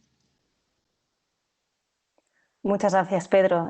Tenemos, como veis, tres pioneros, dos pioneros en la inversión de impacto, más enfocados en el mundo en vías de desarrollo, y Ana Robeco, con una larga tradición de inversión de impacto a gran escala, no solo inversión privada, pero también institucional de cotizadas. Entonces está claro, como bien decías, Pedro, que el mercado de inversión sostenible está creciendo, que hasta ahora sobre todo el foco ha sido en políticas de integración de ESG. Sin embargo, vemos que poco a poco más iniciativas que buscan complementar esta visión interna de creación de valor de la empresa se complementan con el impacto que tienen las empresas en el exterior, la creación de valor para la sociedad y el medio ambiente. Vemos muchos ejemplos, otras gestoras internacionales, holandesas, APG, PGGM, que están liderando también los objetivos, lo que ellos llaman los objetivos, una plataforma para los objetivos de inversión sostenible. Has comentado, Ana, habéis comentado cada uno de vosotros los ODS, la Agenda 2030, como esa agenda que nos hemos marcado de cara a un plan para este mundo mejor. Antes de enfocarnos en ventajas y obstáculos que os habéis encontrado a día de hoy, Pedro, si puedes ahondar un poco más en cómo veis o cómo entendéis vosotros la inversión de impacto desde Global Social Impact Investments. Claro que sí, Carmen. Nosotros en nuestra definición de inversión de impacto, y entendemos que hay un amplio espectro dentro de esta definición, nos alineamos bastante con el GIN. O sea, creemos que una inversión de impacto, además de la rentabilidad financiera inherente a cualquier inversión, tiene que, de una forma intencional, contribuir a un impacto social o ambiental positivo. Tiene que usar en ese proceso de inversión datos y evidencia, tanto en el diseño, en el proceso de due diligence, como en la monitorización y el reporte post-ejecución de la inversión. Y tiene que gestionar ese impacto. Tiene que activamente monitorizar y gestionar de la mano con el proyecto invertido el impacto que la inversión está generando y asegurarse que se alinea con las proyecciones y las estimaciones que se hicieron en los KPIs en el proceso de análisis.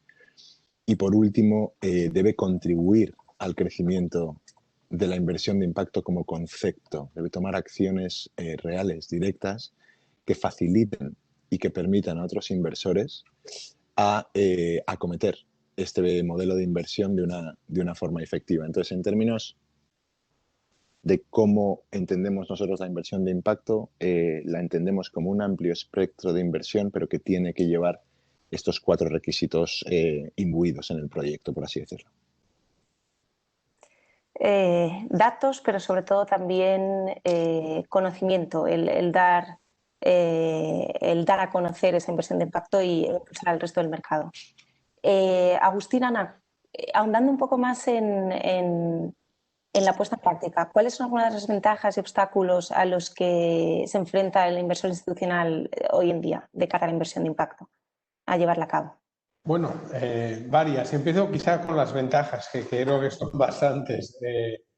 Para un inversor institucional, el realizar una inversión en un fondo de impacto es un poco irse justo al extremo que antes se mencionaba, de contribuir a soluciones. O sea, nosotros somos unos partidarios de la inversión sostenible desde la exclusión hasta la B de Benefit Stakeholders, pero realmente pensamos que el inversor institucional debe también tener esa parte C de contribuir a soluciones, ¿no? ¿Por qué? Porque realmente este tipo de inversiones son verdaderamente transformativas. Se transforman los modelos de negocio de las empresas donde se invierte para realmente resolver ese fallo. Algo que quizá en otras versiones de la inversión sostenible pues no es tan directo, no están en el terreno, digamos así, ¿no? Luego, las empresas sociales donde invertimos generalmente están menos apalancadas y disfrutan de un crecimiento orgánico importante. Y esto es esencial, ¿no? O sea, no hace falta ir a un hiperapalancamiento en estas empresas participadas ni a ir a procesos de integración inorgánica para crecer. Crecen porque hay una enorme demanda al final de capital de mucha gente excluida, ¿no? Entonces, si se le da paciencia, estas inversiones a largo plazo realmente son capaces de generar un alto retorno financiero y también, a la vez, son capaces de expandir su impacto de forma muy importante. Luego eso pensamos que va muy en línea con los inversores institucionales que miran a largo plazo su cartera, ¿no? Luego también hay otro factor esencial. En muchas de las clases de inversión de impacto han demostrado ya durante los últimos 15 años que descorrelacionan con el resto de la cartera, ¿no? El poner algo en un tipo de activo que realmente no correlacione con lo que están haciendo los grandes mercados financieros, pues es una ventaja también para el inversor institucional. Y quizá luego también, especialmente los fondos de impacto que tienen una estructura de blended finance o financiación combinada, estos fondos, justamente esta blended finance permite dos cosas, ¿no? Uno, la preservación de capital, porque como decía antes Javier Llorente, si tú tienes un tramo de primera pérdida que en los escenarios desastre te protege, pues estás protegiendo capital, que es muy importante para el inversor institucional. Y luego también el blended finance en tramos de deuda junior, justamente lo que te permite es aumentar el retorno y convertir un proyecto de impacto en algo con un retorno verdaderamente bueno. Las desventajas todos las conocemos, especialmente para los activos líquidos. Estamos hablando de problema de tamaño, es decir, un fondo para que tenga sentido para un inversor institucional, pues tiene que tener ya un determinado tamaño. El blended finance también ayuda para lograr ese tamaño. Luego, el due diligence de cualquier inversor institucional es un proceso duro, donde hay que demostrar track record, cosa que no es fácil para muchas gestoras de impacto, sobre todo las que han arrancado recientemente. Y luego, pues al final los productos son ilíquidos en nuestro caso, ¿no? Entonces, para los productos ilíquidos, pues solo puedes tener una parte de la cartera que sin duda tiene que ser siempre minoritaria, ¿no? Entonces, esto yo creo que serían las principales desventajas. Gracias, Agustín. Me quedo sobre todo con la parte de las ventajas, el posicionar la inversión de impacto como oportunidad. Ana, ¿cuál es tu visión? ¿Cuál es la visión de Robeco, sobre todo desde el punto de vista de activos líquidos? Bueno, lo que está claro es que la inversión sostenible, bueno, pues está avanzando mucho, ¿no? Y el siguiente desafío que tenemos claramente como industria financiera es efectivamente el generar un impacto positivo en nuestro entorno, ¿no?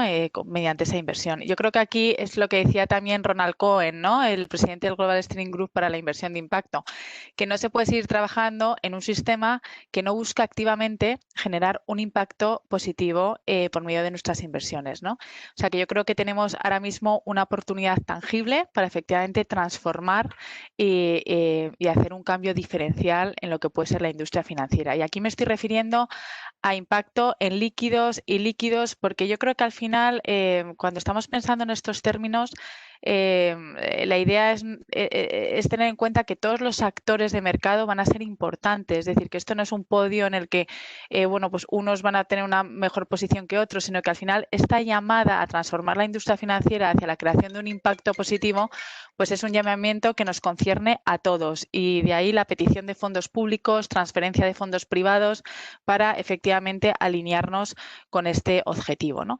Yo, por empezar por las desventajas en los líquidos, y yo creo que lo comentaba muy bien Agustín en los ilíquidos, yo creo que al final aquí, bueno, pues lo que hacemos es complementarnos, ¿no? Porque lo que es ventaja para uno quizás es desventaja para otro y viceversa, ¿no?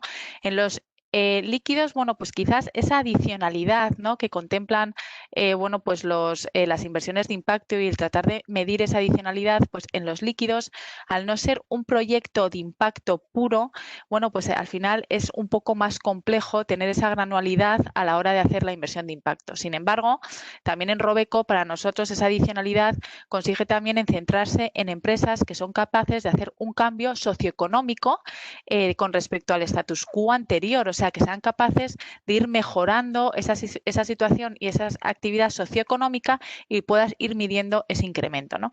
Entonces, en el año 2015, bueno, pues con los Objetivos de Desarrollo Sostenible y la Agenda para el 2030, bueno, pues nos ha ayudado mucho a la hora de poder hacer inversión de impacto en líquidos, porque al final ya tienes un framework, tienes ya una estructura que te permite ir valorando, oye, pues qué compañías están alineando a esos objetivos de desarrollo sostenible y cuáles no. Entonces, Robeco, bueno, pues efectivamente aquí entra el quid de la cuestión, cómo mides eso y qué herramientas utilizas. Y ahí otra vez vuelvo a remitirme a ese conocimiento y esa experiencia que es muy necesaria para que realmente esta inversión en líquidos se pueda alinear con esos objetivos de desarrollo sostenible y puedas valorar esa mejora de impacto que pueden hacer las compañías que están cotizando, ¿no? Yo creo que también la parte bonita a la hora de hacer líquidos, bueno, es que no solo te permite financiar proyectos que tienen un impacto, sino que además te permite fomentar la estrategia integral del desarrollo sostenible de una compañía. Es decir, yo creo que aquí efectivamente pues tienes herramientas como puede ser la titularidad activa, lo que es el voting o el engagement, que es ese diálogo constructivo con las compañías o ese voto a la hora de votar a favor o en contra de las decisiones que toman los consejos de administración, que es una herramienta potentísima para conseguir ese cambio en las cotizadas y que efectivamente empiecen a establecer medidas, políticas y estrategias que estén alineadas a ese mayor impacto o ese mejor impacto social y medioambiental. Y yo diría que bueno, pues que efectivamente la inversión en impacto en líquidos, pues tienes la posibilidad efectivamente que lo puedes hacer en cualquier momento, que no tienes los problemas de liquidez, que no requieres un tamaño mínimo. Entonces, bueno, el materializarlas, pues desde el punto de vista del inversor institucional, bueno, pues resulta más fácil porque no tienes quizás esas limitaciones que sí que tiene bueno, pues otros determinados activos por la naturaleza del propio activo, ¿no? Con lo cual, en definitiva, bueno, pues creo que es una inversión que se complementa muy bien con lo que ha habido también hasta ahora, que efectivamente hay que hacerlo con las herramientas y con las mediciones rigurosas, pero que efectivamente con el engagement, con el voting, bueno, pues con herramientas de medición, pues puedes efectivamente ir invirtiendo en compañías en las que vas valorando que ese status quo va mejorando hacia políticas sociales y medioambientales positivas. Sí, eso es importante. Al final no dejar a nadie de ninguna compañía de lado, el que sea una intención de mejora, sin dejar a ningún sector de lado, que muchos de ellos tienen mucho impacto, aunque no se entienda así a priori. Muchas gracias, Ana. Pasando a que ya nos queda poco tiempo, pero quería, para acabar la mesa, entender un poco mejor cómo lo habéis puesto en práctica. ¿Cuáles son aquellos productos que han conseguido, en cada uno de vuestros casos, movilizar al inversor institucional? Empezamos por Agustín, por ejemplo. Muy bien, Carmen. Bueno, en nuestro caso yo destacaría nuestro último fondo, Uruma, que es un fondo que ha alcanzado ya un tamaño de 120 millones, donde más del 60% de esos 120 millones son inversores institucionales, tanto fondos de pensiones, aseguradoras, fondos de fondos. Este fondo es un fondo que está orientado a resolver el problema de acceso de los pequeños productores agrarios a financiación para comprar insumos de calidad y mejorar su productividad. Es un fondo transformativo porque la idea que tiene, además de esos 120 millones, tiene una bolsa de asistencia técnica de 8 millones puesto por la Unión Europea, con la que transformamos a las entidades donde invertimos para que realmente sirvan de forma adecuada a estos pequeños productores, ¿no? Es el primer fondo de Blended Finance que ha sido distribuido en España. Es fruto de una alianza donde tenemos como inversor público a Cofides, que ha movilizado dinero de las facilidades de blending de la Unión Europea para poner un tramo de primera pérdida, y tenemos también a la Agencia de Cooperación para el Desarrollo, que ha puesto un tramo de deuda junior pari passu con el inversor privado, pero que renuncia a todo retorno por encima de un 2,75. De esa forma, el privado entra sobre una estructura que le da un colchón para proteger su capital y luego además le da un retorno mayor por esa renuncia que hace la propia agencia del retorno a partir de un 2,75. Entonces, eso nos ha permitido realmente movilizar esta inversión pública que llamamos catalítica. Ha sido de 30 millones de euros y nosotros, por otro lado, hemos logrado movilizar 90 millones de euros de inversor privado, fundamentalmente institucional, pero también de inversor privado, de family offices y personas de alta riqueza, gracias a la alianza que hemos tenido con CaixaBank Banca Privada y con algunas otras entidades de gestión de patrimonio, bueno, pues que nos ha permitido movilizar ese capital. El retorno, fruto de esta estructura de Blended Finance, que es entre un 7 y un 9% de TIR, luego pensamos que es un retorno competitivo, especialmente en un fondo que el 70% de sus inversiones van a ser vía deuda, realmente, que tienen menos, bueno, pues tiene menos riesgo, ¿no? Entonces, en un producto de deuda que te esté dando en término medio un 8%, lo que te están dando productos de puro private equity de las últimas cosechas, ¿no? Entonces, yo creo que todos estos factores han estado detrás de por qué hemos logrado captar a mucho inversor institucional en el MIL. Muchas gracias, Agustín. Entonces, como decías antes, al final es la oportunidad del retorno y el poder también de alguna forma innovar, traer a todas las alianzas, a todo el sector junto de cara a lograrlo, ponerlo en marcha. Enhorabuena. Pedro, desde vuestro punto de vista, ¿qué producto ha logrado movilizar esta inversión en impacto? Pues muchas gracias, Carmen. Desde nuestro punto de vista, a la pregunta ¿qué oferta o producto ha logrado movilizar al inversor institucional? Yo lo primero que diría es cada inversor institucional, y creo que Ana antes ha tocado en ello y creo que es muy importante, tiene que recorrer su propio camino a lo largo del impacto. Es decir, como hemos dicho en la introducción, el impacto es un amplio espectro de políticas que comprenden desde un ESG, un producto más líquido, hasta productos, digamos, más ilíquidos que nacen con un modelo que permite atacar los problemas para los que nace el proyecto. El inversor institucional yo creo que tiene que estar en todos los palos de este espectro y como decía Ana, pues los primeros pasos a lo mejor van un poco más por modelos a lo mejor más líquidos, digamos, de producto. Nosotros estamos posicionados y nuestro punto de vista viene desde el espectro más hacia el impacto directo en modelos que nacen con un modelo social hecho y que dentro de su ADN lleva la inclusión de estos colectivos más desfavorecidos. Y en nuestro caso, pues este es el producto que nosotros hemos conseguido que movilice al inversor institucional, digamos, que ya había dado algunos pasos previos y que ya había sido pionero dando algunos pasos previos en la inversión de impacto. Es un producto que está enfocado en sectores propicios para el modelo que perseguimos, como son la agricultura, la energía, la educación, y modelos que fomentan, digamos, el crecimiento económico y social de estos colectivos. Y efectivamente ayuda mucho, pues muchos de los puntos que comentaban Agustín, es Es un modelo que tiene muy claro su proceso de inversión, que invierte en empresas consolidadas, que cuando cuentas un poco el track record y el pipeline que vas a invertir, da cierta tranquilidad porque son modelos de negocios sólidos que llevan ya varios años funcionando. Ayuda a que la rentabilidad objetivo, tanto en las inversiones que ya hemos hecho como en las futuras, esté entre el 5 y 8% neto, aproximadamente 7-10 bruto. Y ayuda a ver que ya hay jugadores, nosotros en los últimos año y medio que ya hemos acometido 3 inversiones y otros que han hecho que este modelo funcione. Entonces, por resumir, ¿qué producto atrae al inversor institucional? Yo creo que todos los productos dentro del espectro de la inversión de impacto pueden atraer. Yo creo que cada uno tiene que posicionarse en función de cuán directo quiere que sea el impacto, cómo quiere que sea su modelo de impacto.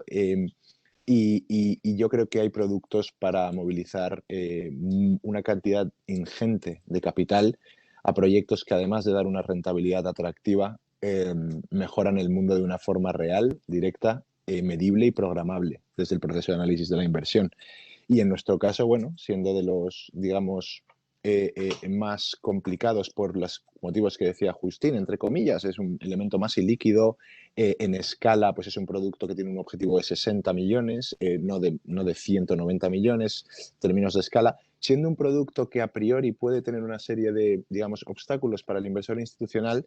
Estamos viendo ya muchos inversores institucionales interesados y creemos que el mercado nos va a llevar a muchos más.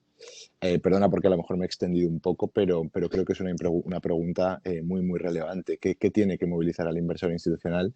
Y la respuesta, en resumen, creo que es todo. Gracias, Carmen. Gracias, Pedro. Al final entiendo que todo tiene que movilizar al inversor institucional y que cada uno tiene que encontrar su camino, ¿no? Como has empezado diciendo. Ana, para terminar, ¿cómo veis desde Robeco? Estabas hablando antes de descarbonización de carteras. ¿Cómo veis los productos de la inversión de impacto a futuro? O sea, ¿en qué os estáis fijando? ¿Cómo lo ves evolucionando? Pues mira, en este camino, ¿no? Pues que de inversión de impacto en líquidos que Robeco empieza a lanzar en el año 2017, una vez que en el 2015 se establecen los Objetivos de Desarrollo Sostenible, pues ahí efectivamente donde más bueno, pues hemos dado a conocer en el mercado son las estrategias en renta fija relacionadas con los ODS, ¿vale? Es decir, el tratar de financiar aquellas compañías que sí que estaban teniendo una alineación o un impacto positivo a nivel ODS. Y para eso, bueno, pues efectivamente hemos desarrollado una herramienta in-house basada en 3 pasos que tratas de medir primero, oye, pues qué producto y qué servicio hace la compañía mediante una serie de KPIs, luego el cómo lo hace, y luego pasas al tercer paso, que es ver si está en algún negocio un poco más controvertido, ¿no? Y con eso, bueno, pues vas dando una puntuación desde el -1 hasta el +3 y al final, bueno, pues vas seleccionando aquellas compañías en cartera o vas financiando aquellas compañías que efectivamente pues tienen un scoring positivo a nivel de ODS y que por supuesto no tiene ningún impacto negativo en ninguno de los ODS, ¿no?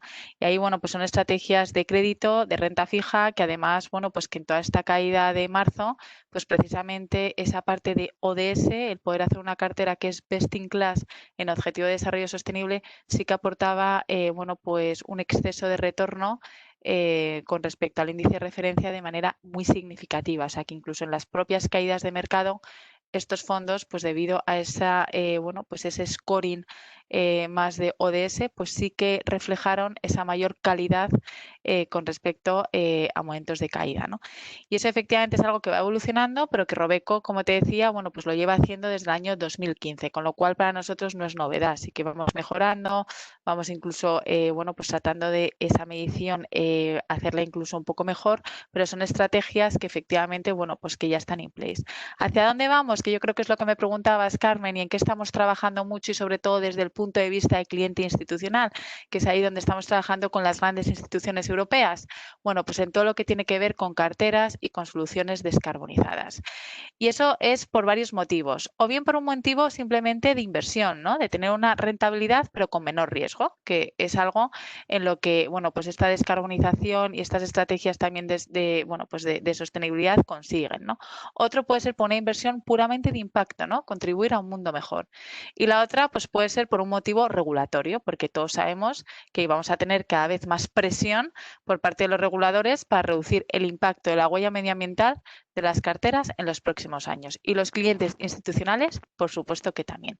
Entonces, aquí lo que tratamos es, bueno, pues por medio efectivamente de herramientas propias, de fuentes de datos, o sea, de bases de datos, que esto es fundamental, bueno, pues el tratar de ir invirtiendo en compañías pues que se estén moviendo en esa dirección, ¿no? Hacia energías limpias, haciendo también diálogos muy activos con las compañías para efectivamente por dónde se están moviendo y asegurarnos, bueno, pues que estamos con una cartera que lo que trata es de reducir la huella de carbono en todas las estrategias de una manera muy integral y que además es parte de nuestra política responsable de cambio climático, ¿no? El tratar de efectivamente constituir carteras que estén alineadas con los objetivos de París y tratar de hacer emisiones neutrales para el año 2050, que es en donde apunta Europa, ¿no? Entonces, bueno, pues al final es ahí hacia donde estamos dirigiéndonos y, me repito, muchas de estas soluciones están muy customizadas para cliente institucional, que son los que además, bueno, pues quieren adelantarse muchas veces en el tiempo, adelantarse a lo que va a venir y, por lo tanto, estos requerimientos regulatorios pues están ahí, ¿no? Incluso en muchos países, todavía en Europa quizás no, pero en otros países, o sea, en España, perdón, pero en otros países europeos, como puede ser Reino Unido y otros países, pues efectivamente esto se está tomando muy, muy en serio por parte de los reguladores. Así que yo creo que es algo que va a ir llegando, que Europa apunta en esa dirección. Y Robeco, bueno, pues debido a ese know-how que tiene en cuanto a base de datos, información de riesgo climático, etcétera, bueno, pues somos capaces de poder tener este tipo de soluciones. Muchas gracias, Ana. Creo que en común todos habéis empezado hablando de cómo medir este impacto, ya sea en los ODS o en impacto más de cartera, o sea, más específicos sociales. Todos habéis hablado en algún momento del retorno, del mayor retorno que se está probando incluso de este tipo de productos, incluso en épocas de volatilidad como ha sido sigue siendo la crisis COVID. Y por el impacto social, ¿no? Por ser capaces de transformar los sectores, de crear un impacto tangible en la sociedad. Y por último, tú has añadido, Ana, la visión de la regulación. Cada vez más en Europa, sobre todo, pero en todo el mundo están los reguladores apuntando a la necesidad de medir el impacto medioambiental, social ya vendrá, pero sobre todo medioambiental. Muchísimas gracias, Andrea. Para terminar, tenemos un minuto. ¿Hay alguna pregunta del público? Hola, Carmen, muchas gracias. Tenemos una pregunta del público. Nos pregunta Tomás Conde que le gustaría saber vuestra opinión sobre en qué medida el value investing puede ser impact o incluso ISR. Agustín, Pedro, Ana, ¿alguien que quiera...? Pues mirar, yo únicamente, Tomás, cuando quieras te compartimos un estudio que acaba de sacar Robeco de descarbonizar el factor value. Es decir, algo que se ha observado durante mucho tiempo es que la inversión value, pues efectivamente era muy intensa en emisiones de CO2 y muy contaminante, ¿no? Y algo que, bueno, pues que Robeco con el research, bueno, pues en los últimos años, pues hemos sacado un informe y un estudio de cómo efectivamente descarbonizar las estrategias value, permitiendo seguir obteniendo esa prima value, pero unas carteras mucho más descarbonizadas y con una huella de impacto medioambiental bastante más positiva que cualquier índice de referencia. O sea que, bueno, pues que por lo menos en la parte de huella de impacto medioambiental, el value, que efectivamente es un factor muy contaminante, sí que se puede hacer de una manera que sea mucho menos contaminante, ¿no? O sea, que ese informe, desde luego, lo comparto cuando quieras. Sí. Muchas gracias. No sé, Agustín, Pedro, ¿tenéis algo más que añadir? Yo quizá muy rápidamente, estoy de acuerdo con lo que dice Ana, ¿no? En algún momento habrá actividad hacia descarbonización, pero destacar, pues bueno, estando Pedro aquí, pues la asociación que tienen con la gestora Cobas, ¿no? O la que nosotros tenemos con la gestora Magallanes. Al final, pues esas alianzas de los jugadores de impacto con esas gestoras ya están, por lo menos estas gestoras, realizando fuertes compromisos hacia el impacto social, aunque no lo hagan con sus fondos value tradicionales, ¿no? Luego yo creo que es un excelente primer paso para ellas, ¿no? Absolutamente, Agustín, por alusiones con la parte de Cobas, pues efectivamente hay un primer componente que comparten el value y la inversión de impacto como la entendemos nosotros y que hemos aludido antes, que es la paciencia del capital y el conocimiento de que con paciencia, digamos, con tiempo, el producto va a llegar a generar la rentabilidad y el impacto que estás buscando. Y luego, desde una parte, digamos, más práctica de inversión, pues el value investing desde su nacimiento ya tiene componentes muy claros de gobernanza y de sostenibilidad. Es decir, no sería una buena inversión value, una inversión que tenga un equipo gestor que no tenga prácticas buenas en la letra G específicamente, y tampoco es, digamos, bueno a largo plazo invertir en una empresa que esté contribuyendo negativamente al desarrollo sostenible del planeta o no contribuyendo de alguna forma positiva a esa sostenibilidad. Entonces, yo creo que tiene un componente intrínseco. Creo que el value investing, como lo entendemos nosotros, sigue primando y prima la rentabilidad para el inversor, pero con esos componentes, digamos, transversalmente incluidos en el proceso de análisis de inversiones. Y como todos los modelos de inversión, sea value, sea growth, sea cualquier tipo, poco a poco van a ir dando pasos en este mundo que es el ESG y el impacto, y va a estar mucho más metido, digamos, dentro de su ADN. Como todo, y como el rol del inversor institucional y como todo lo que hemos hablado hoy, pues va a ser un proceso, pero que va a acabar ocurriendo, yo creo que de forma inexorable.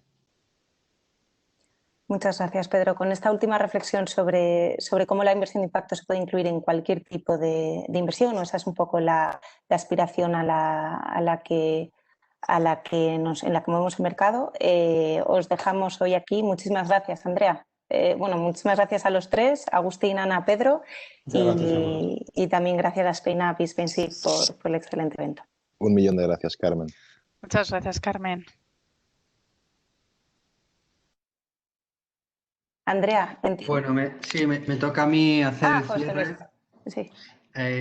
Así que bueno, poco más que añadir. Muchísimas gracias a todos los panelistas, a las dos mesas, a los presidentes y por supuesto a nuestro keynote de Finansol. Ha sido una jornada tremendamente interesante donde hemos puesto de relieve la importancia creciente del inversor institucional en la inversión de impacto, ¿no? Los tickets van creciendo, cada vez por suerte hay más fondos de impacto capaces de absorber ese gran capital institucional. Hay mucho trabajo por hacer, pero vamos por el buen camino, ¿no? Desde luego, la colaboración entre SpainShift y SpainUp apunta maneras y tiene un gran potencial, yo creo, para unir ambos mundos, ¿no? Ese mundo de esa inversión de impacto más pura, por decirlo así, con esos grandes capitales institucionales. Y en ello estaremos trabajando. Desde SpainUp lo haremos desde el Task Force de fondos, que llamamos, donde, entre otras cosas, en los 2 próximos años estaremos trabajando muy a fondo en el fomento y en la movilización de este tipo de capital. Así que, sin más, muchísimas gracias a todos. Tenéis en pantalla la información de contacto de ambas entidades, tanto SpainShift como SpainUp, y será un placer para aquellos de vosotros interesados en obtener más información, dudas, preguntas, pues responder, y estamos a vuestra disposición. Así que, sin más, muchísimas gracias a todos y seguimos. Gracias.